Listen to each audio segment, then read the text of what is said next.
Welcome to Beyond the Mask. Today's conversation is a special one because it's not just about anesthesia, leadership, or practice models. It's about friendship, health, and wellness. In a profession that's demanding, high stakes, and often isolating, the relationships we build with one another matter more than we sometimes realize. Today, I'm joined by my friends Jackie Rowles, Tracy Castleman, and Carole Doyscher. We affectionately call ourselves the Fab Four. Four CRNAs whose friendship has grown through shared experiences, mutual respect, laughter, and yes, navigating the realities of this profession together. This episode dives into how authentic connection within the CRNA community contributes to health, wellness, resilience, and longevity, not just professionally, but personally. From having people who truly get it, to creating safe spaces for honesty, humor, and support. These friendships are often the invisible armor that helps us keep showing up for our patients and for each other.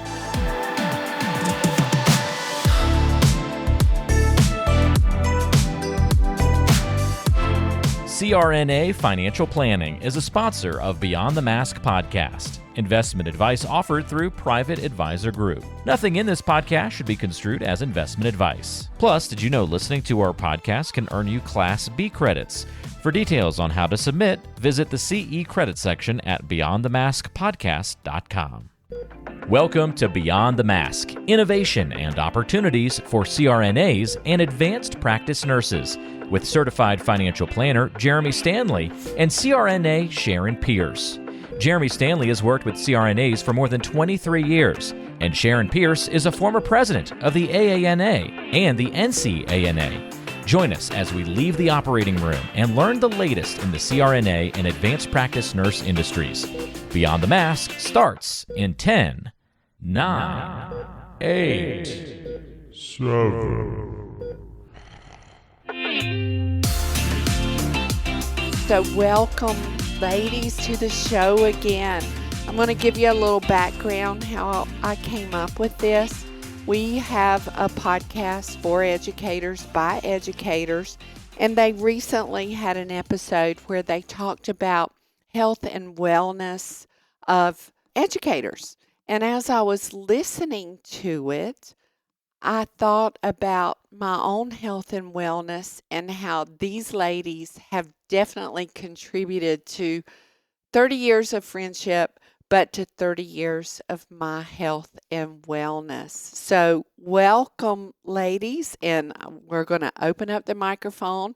Just to give our listeners a little background, we take an annual trip, maybe a couple of annual trips, and we're currently in Sedona, Arizona, maybe drinking a little bit of wine, sitting in a beautiful, beautiful resort, and we're going to let you guys have a sneak peek into our lives and how we contribute to each other's health and wellness. So, who wants to start? Well, I'll just say quickly that although it's been 30 years, clearly we started when we were 5. I was thinking 10, but I'll take that. 5. And that's part of the health and wellness, isn't it? We're only 35. 30, Lying? Yeah, absolutely. Lady, it's not the Fab Four. It's the Fab Four forever and forever young. Oh, I'm kind of enjoying that. Mm-hmm. I like it. She's been thinking that. Yes, she has. She's been dying to say it, hasn't she?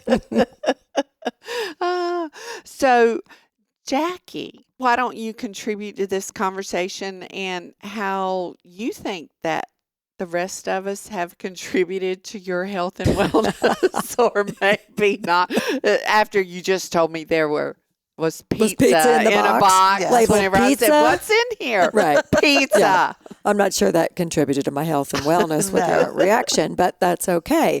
But no, seriously, having friends is important. Having friends who understand what you do in your space is also important. There's lots of different types of friendships, but I think one of the best ones is being friends with people that have a little bit diverse views, a little bit diverse practices, a little bit diversity, maybe in our beliefs, and we talk about that honestly to have somebody who's going to give you honest feedback, even maybe you don't want to hear it, but it's good to hear it. You need to hear it, and it's done in a loving way. To be there when we have things that happen in life that are disappointing or things that happen out of the blue.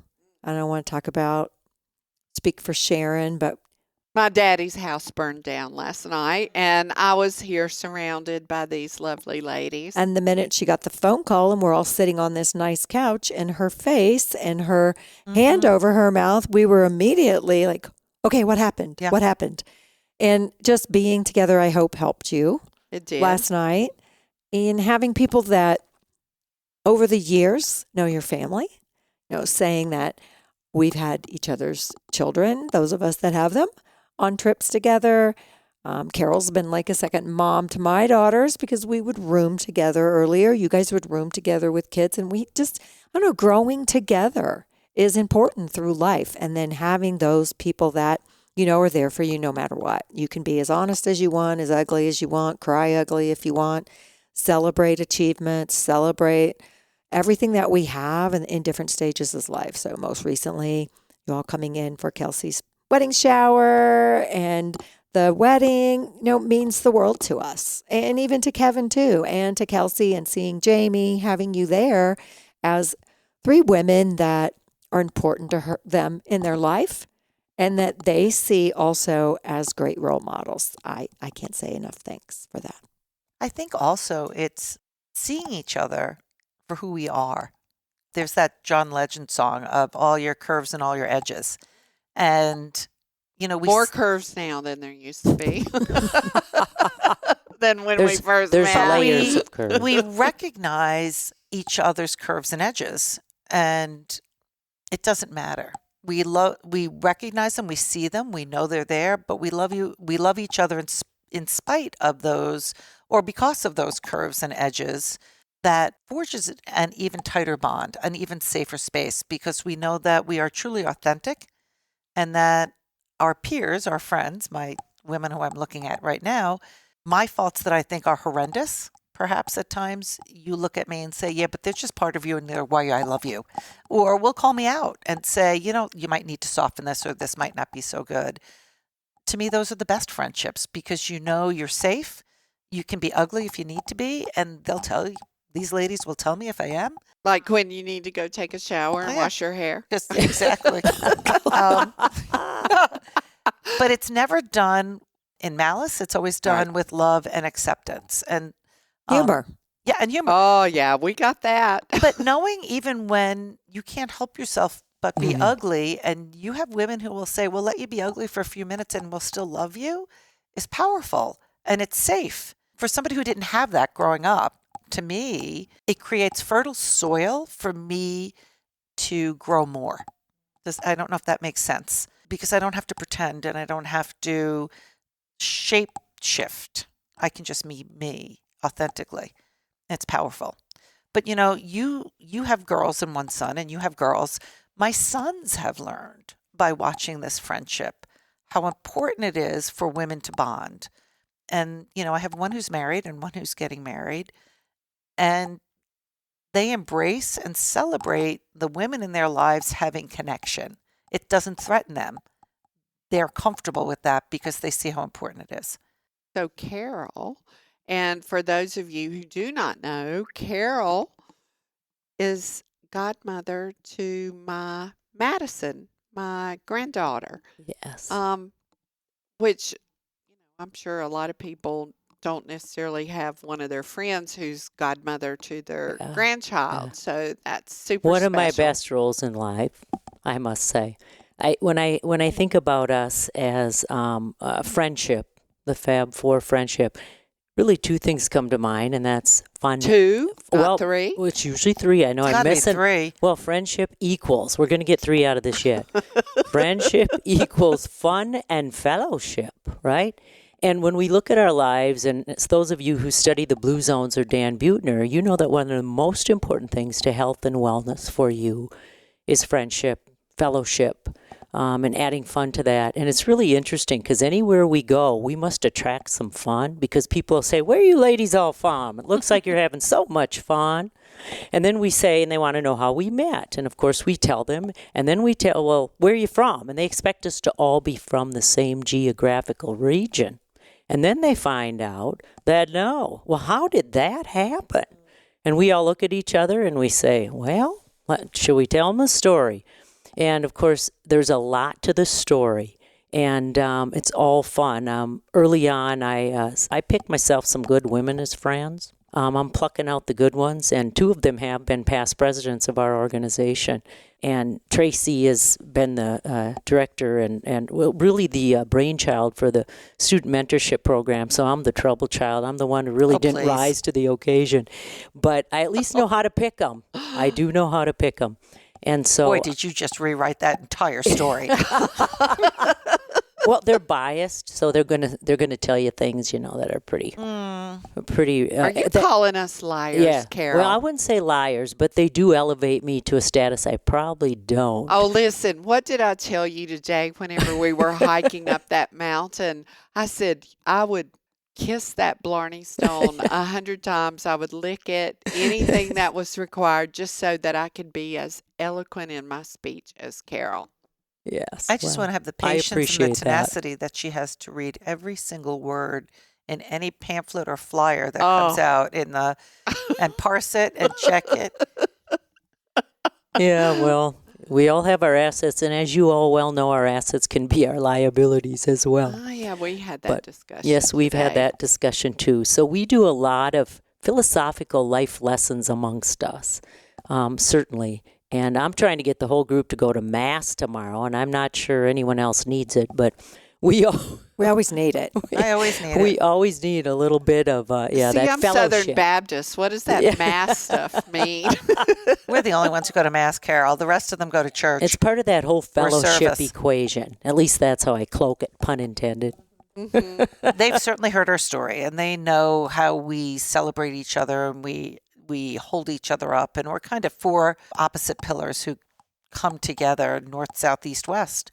How have we, other than talking about this, in our daily lives and our daily practice, have you passed this on to the next generation of CRNAs who are rising? Well, I have, because I have a podcast and I talk about all of you guys all the time. I guess the question I want to throw back to you guys is, how have you done it? Because I've done it, and people hear it in 125 countries. But I do it at work, and it's funny because I'm the one who promotes the CRNA week and who does things. I make every CRNA week.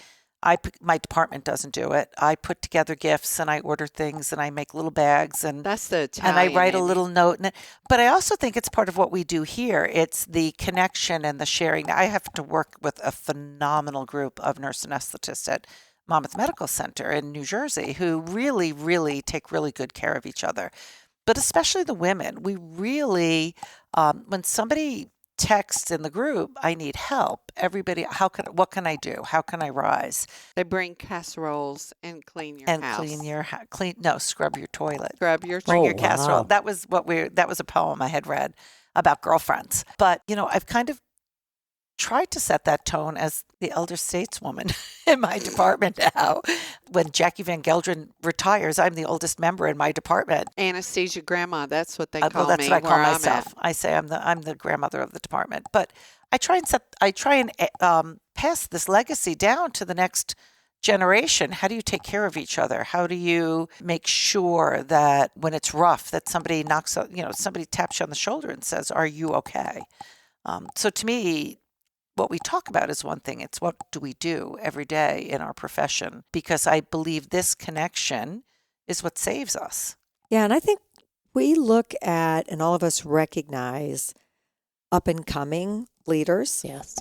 And you can see who needs a little help, who's a little overwhelmed sometimes after a meeting, watching them, observing them, talking to them, and then going and just offering to be there for them.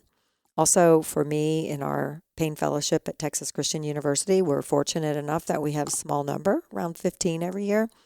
And one of the things I tell them from the very beginning is exchange all the phone numbers, start your blog, your text chain. Somebody always seems to rise to the lead of that, but it's a small community, the subspecialty of pain management in the AANA. And I say to them, you're going to be each other's friends. You're going to be who helps this person that you went through this year with, and it's a lot of work to become a group, almost like we all did with our own people in our course or our class for nurse anesthesia school. But now they've been out, they've got families, they've worked. It almost even means a little more to come together and have someone that they can call, or they call faculty sometimes too, but it's a small, small community. Work together, be there for each other when there's political interference, when there's a difficult patient, when maybe something doesn't go so right. You know, I had someone call me a few weeks ago, one of my former fellows, when there was an outcome that wasn't desired. Now, luckily, was able to turn it around, and there's no long-lasting sequela. But you, as a provider, we all feel bad when something doesn't go right, and you blame yourself. And you see people. We see people who spiral through depression with that. But you offered them a lifeline, a connection. I did, and I listened for a long Yes. time. And I said, "You did the right thing. You cannot be upset with yourself." In the end, your quick actions helped this patient not to have a long-lasting effect.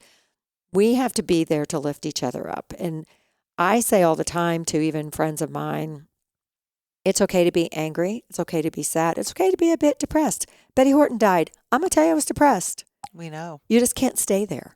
There. Right? You've got to Oh. move on through that. Yep. That's wellness. And sometimes it takes somebody tugging you through, I was just going to say, pulling you out. lifting you up out of the water and, Yes. and pushing you out. And I think, and we have to be there to listen when it's bad, and we have to celebrate the wins, because we all sit on our own stool in our room by ourselves. We have to find ways to connect outside. We can't just all see each other when we punch in and punch out at the end of the day. You have to find ways to connect. Are you a resident or CRNA looking to transition into independent practice? The AANA and Beyond the Mask are here to help you thrive as your own boss. Introducing the 1099 CRNA Institute, taught by Beyond the Mask host Jeremy Stanley and Sharon Pierce.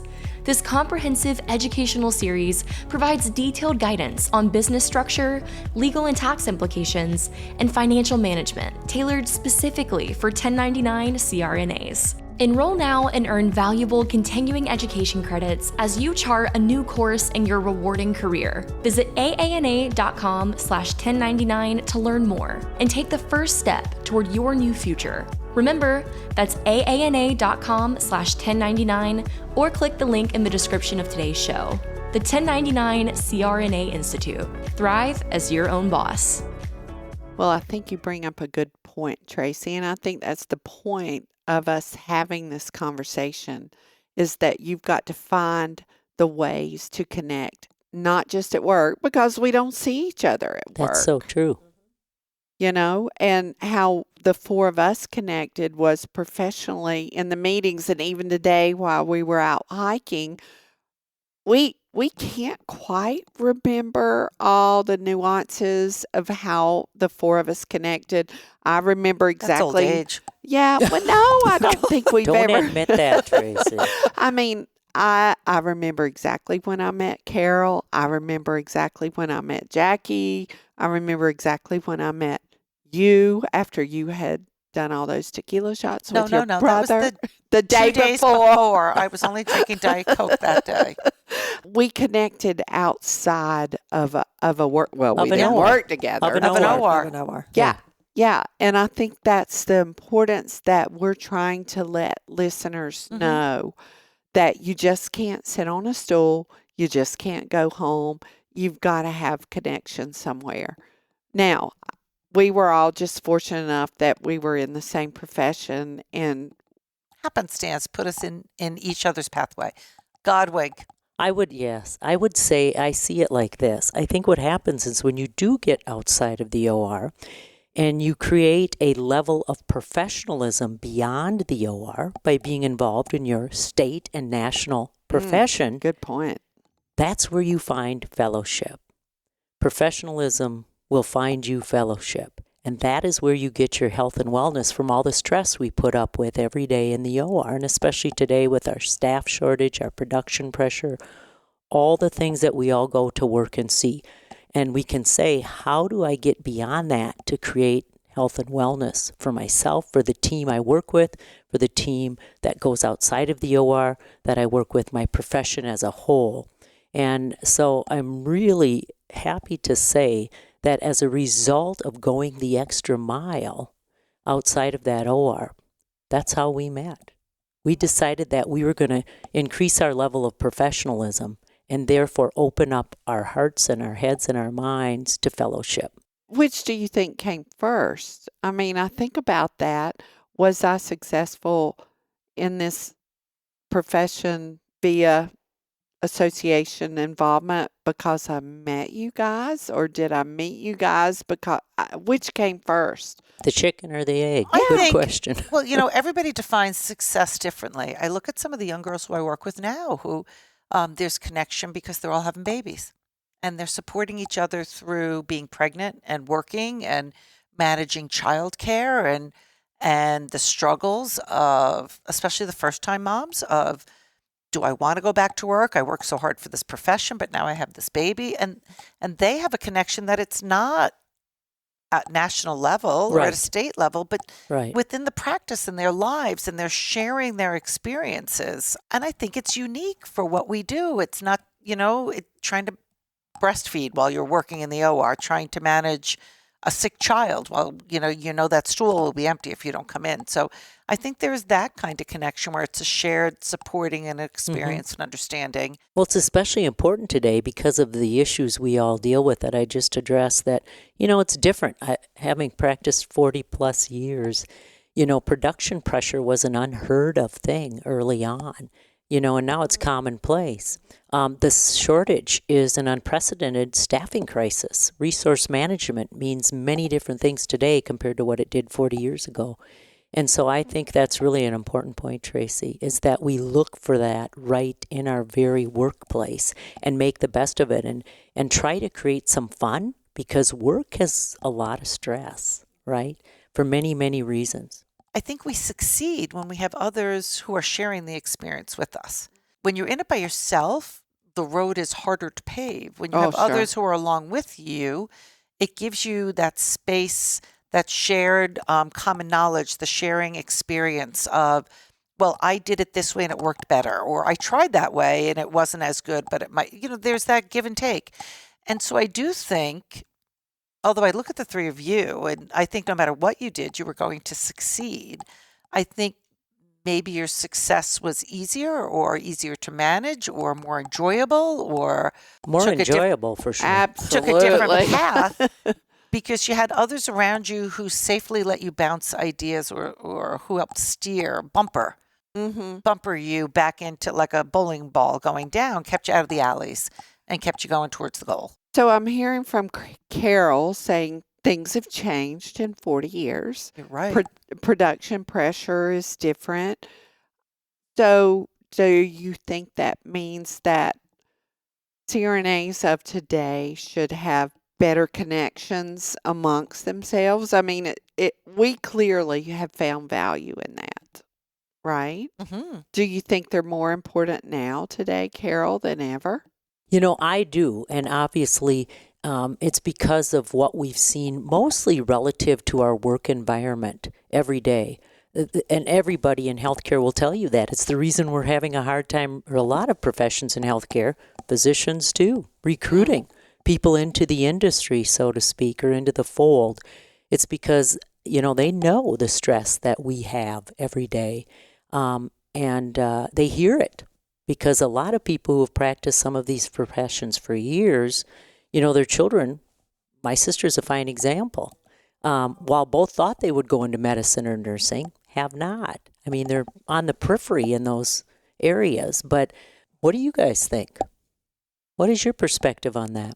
Things have changed. Absolutely. There is definitely more pressure for profit. That's a great line. Pressure because for of profit. that, And the margin of profit has gotten so it narrow. has. There's It's the very key. narrow that there are times we could honestly say that we're encouraged to cut little corners.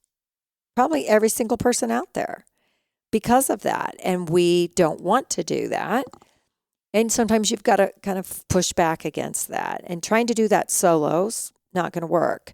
But together with your tribe or your group, you're going to be more successful and can also be more resilient, which I think is a big thing for us. That's maybe the word I was trying to say before. Because we all have challenges. We're all going to make a mistake sometime. First of all, you've got to learn to forgive yourself. And you've got to learn and grow from it. And you have to bounce back up and say, okay, I got to be here tomorrow, even though today was horrible. Resilience is not always easy. It's not easy. And you need somebody to encourage you and to have a safe communication. I can't say that. To me, I think that's the most important thing, is that you have someone safe to talk to that can help you work through what needs to be done, what channels need to be done, and have your back and check on you. And if you see somebody out there that you feel like is struggling and is maybe being ostracized a little bit for being a little bit different or having a different view, we need to embrace that and we need to reach out and help that person, because it lifts all of our CRNAs, nurses, the people we work with. It lifts the team and it's better for the patient. But most of all, it's the wellness aspect to help them. I think also, Randy or Tracy Young, Randy Moore or Tracy Young, the Substack recently about leadership and how both actually. There was a really good piece about strong leadership and welcoming leadership, how healthcare systems were going into these larger conglomerates and thought they just needed to, money and opportunity to fill seats, put stools, butts on the stool.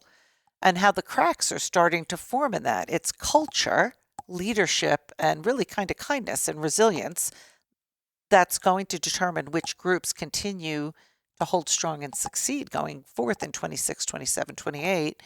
And it's not just about money and benefits, and it's the resilient piece. And like I said, the girls who are having, the women who are having babies right now, they're supporting each other, and they're forming a net around each other that involves resilience and shared experience. So I think within a department, the CRNAs need to have these conversations with each other and recognize when somebody's had a bad day or a bad outcome that might be in spite of their best effort in the room, maybe because something happened unforeseen, to be able to go in and check in and say, are you okay?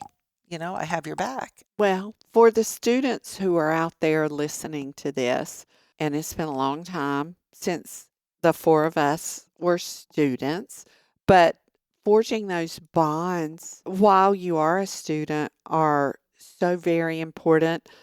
The people I went to school with, I'm still really great friends with. Jerry Hogan from Florida.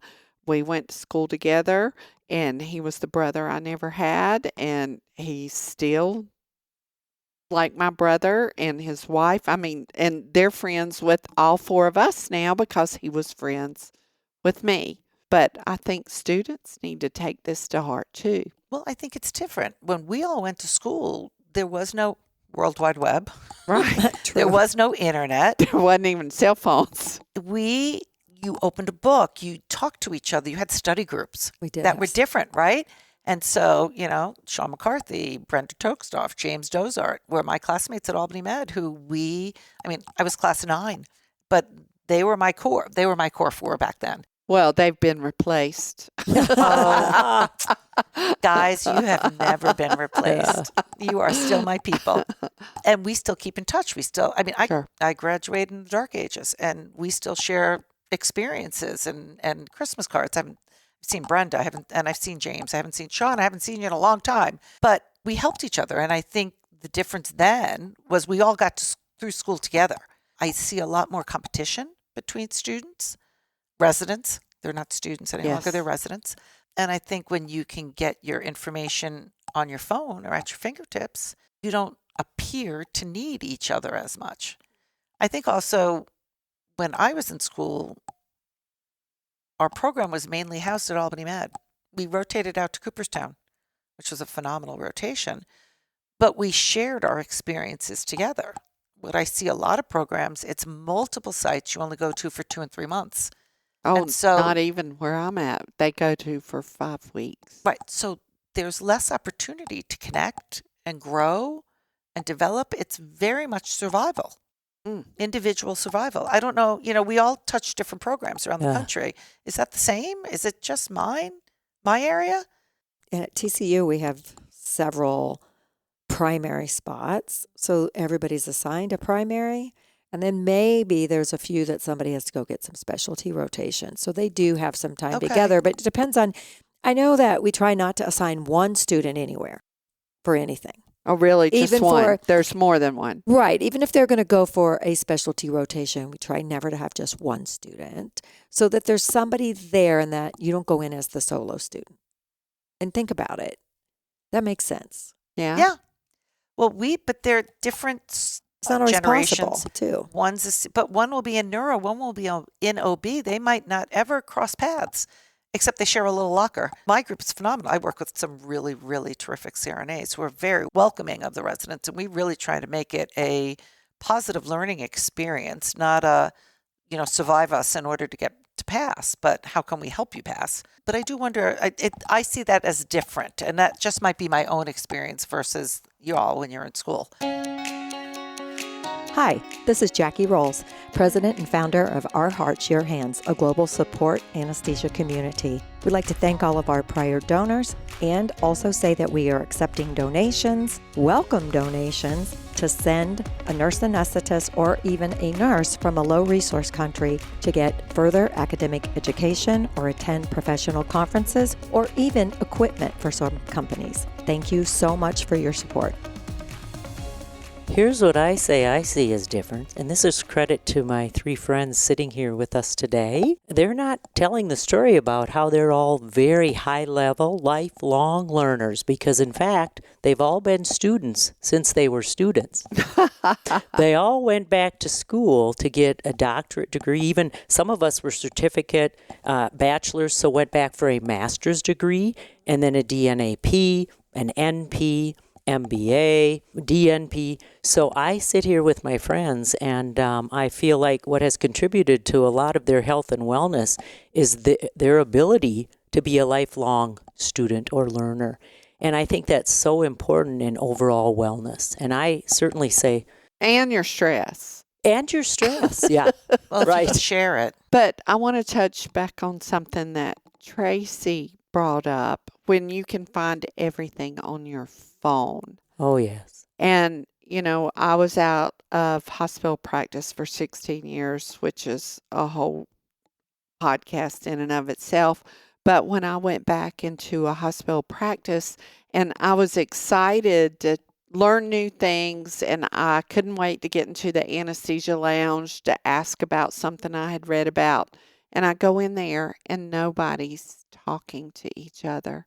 They're all on their phones. So that's changed in the time we've been doing this.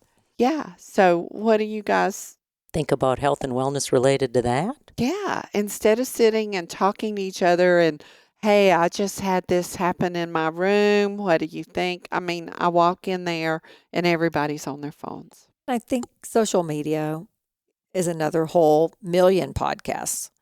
But you talk to a lot of students, and they're all into social media, and they're spending free time. They've got to study. Some of them have families.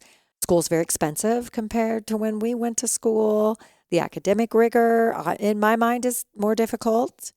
Not saying we didn't get a good education. We did, but I don't know things if the rigor have is more progressed. Well, difficult. there's just more information out there. There's more information. Oh, I that's a think good point, some of Carol. the course loads and educational standards change through COA also, and things have to be added to programs, and they're busy. And they, I don't know. a lot of I have to times ask you a it's their, question. I don't know, Did you social have media. a lot of free time when you were in school? No. I was so busy in school trying to keep up because we had to look things up. It wasn't. You couldn't can't use your phone. AI I it. couldn't AI it. I actually had to open up 6 or 7 books. I wasted it. And it you was had to go tedious to the time. library Yeah. because every time I got in trouble, if Sandy Marie needed me, she called the Coy Carpenter Library at the medical school, and it would go, Sharon Pierce, please come to the desk. And I knew that I was in trouble. So It's a different world. It's a different world. There's different ways of learning that we didn't Yes. have. Yeah. Doesn't necessarily mean that they're better, but there's different ways. I don't And it's a little necessarily more think they're isolating. busier. The difference is, I had to do a master's thesis, and I was in medical college. I had to implement a program, do it, find a statistician to do my statistics. And you I remember walked that. back and forth barefoot in the snow. Sometimes it was Uphill Albany. both With ways. bread Excuse sacks me. on your feet. It was Albany. There was absolutely a lot of snow. No, but I remember having to do my defense Sure. with an overhead projector and and transparencies, and I even got to lay them over each other to show how the overlap. You know, the DMP is tedious and big, and it's a project. You know, other than teaching our residents how to read high level research and how to disseminate and how to dissect what's out there, it's a lot of extra work. I don't disagree with you. It's a lot of extra work. I think some could can come from it, but I don't think the nuts and bolts of what we do. I think they've changed. You have to have the 3 advanced Ps now. You have to have advanced pharmacology, advanced pathophysiology. You have to have, You had to have that though. But Tracy, when you look at the hours that are required, they've increased. When you look at the clinical hours that are required, they've increased. I'm saying things have changed. And now you have to go through a 36-month program. I went through 31-month program. Believe me, it was long enough at the time and the longest I agree. one in Mine the was nation 29. at the I time. told you. But there's no doubt to say that things have changed and there's a little more required. Oh, definitely the DMP Because the is standards a have changed. huge amount of time. And that takes up a lot of then their you've got time. Sandy Marie Ouellette always says it doesn't matter what else is required, and if we've got a DMP, if you can't maintain an airway, Yeah, nobody that's cares. That's true. Yes, And it's she's true. exactly She right. is right. It's true. She's right. You've got to be able to be the best at that in addition to. So I hear what Jackie's saying. No, I don't disagree. Like I said, there is that extra year of time that they lose in productivity and paying for bills and advancing their life. And it's a lot. That year is a big year. It's a big year out of their lives. I don't disagree. As we kind of wrap this up, what message would you like for older CRNAs, experienced CRNAs, younger CRNAs, ones that are coming into the profession? We have a lot of nurses who listen to this who are interested in being CRNAs. As you embark on this journey, what message would you like to leave with them? Jackie. Wow, that was a lot. It was a lot. So as you embark on the journey, I think you need to be organized, get a timetable, plot things out, and plot some time for yourself in there. Plot some time to do something with your, And with friends, your or your friends. family. You need to take your studies seriously, obviously, but at the same time, you need a break. So you can't always be in there, I'm going to study, and then I feel guilty because I need to study. You need some time for yourself. You do need mental health. Be self-aware. And if you see yourself that you are isolating, self-isolating, you need to stop that because it is mentally going to affect you. You're going to be physically tired from mental exhaustion. You're not going to do as well in school. So it's okay to understand, I need some time for me. I need some time with family and friends. And not saying that your studies aren't important. They are. But you've got to be healthy yourself to be successful. Carol. What can I add to that? I think the only thing I would say is that in the process of all the stress, both in school, in the clinical arena, while you're in the trenches, learning how to do what we all do the do, as our famous John Gard would have said. Just remember that friendships matter relative to your overall health. So seek them out. As Jackie said, don't isolate. Seek out the people who are in the trenches with you and those surrounding you that may not be in the trenches but can provide you that health and wellness quotient that you need to really maximize, optimize, and capitalize on your experience learning. Tracy. I think, I tell my students, the operating room is not a solo event, it's a team sport. And when you all work together, the team works best.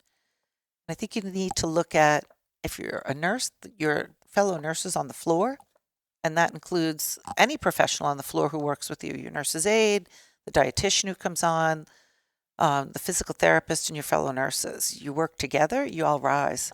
And I think in your classroom, it should not be a competition for the best. It should be, how do we all succeed together? It's not innate to nursing.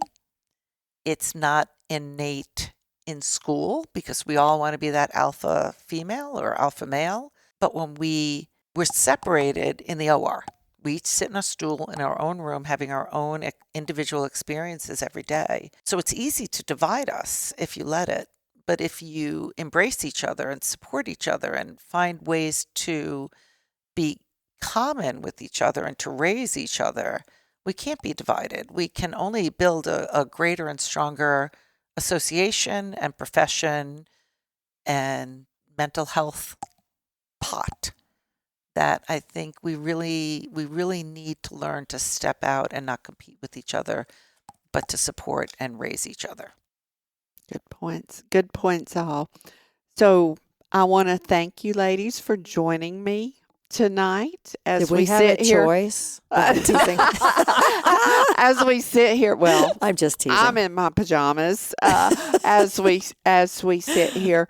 But I think it's important for our listeners, CRNAs, seasoned, new, whatever, to understand that finding your tribe, finding your people, finding someone who will support you, who will lift you up, who will elevate you, who will listen to you when you cry, who will listen to you when you laugh, is vitally important. We were fortunate to find each other, and I want to thank each of you because you have definitely changed my life. I can't read that. Tracy's got you can read it, Tracy. If you don't have your glasses on either, here you go. Keep some room in your heart for the unimaginable. There you go. Each of you have done that for me. Things that I never imagined that I would do or be is definitely been linked to you three.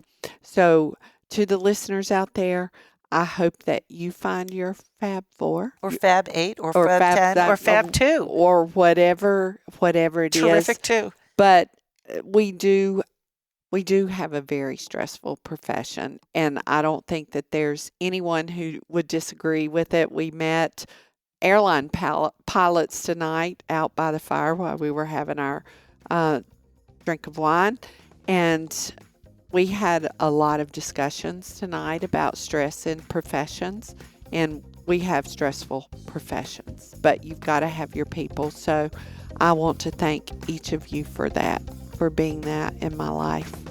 So with that, I think it's a wrap.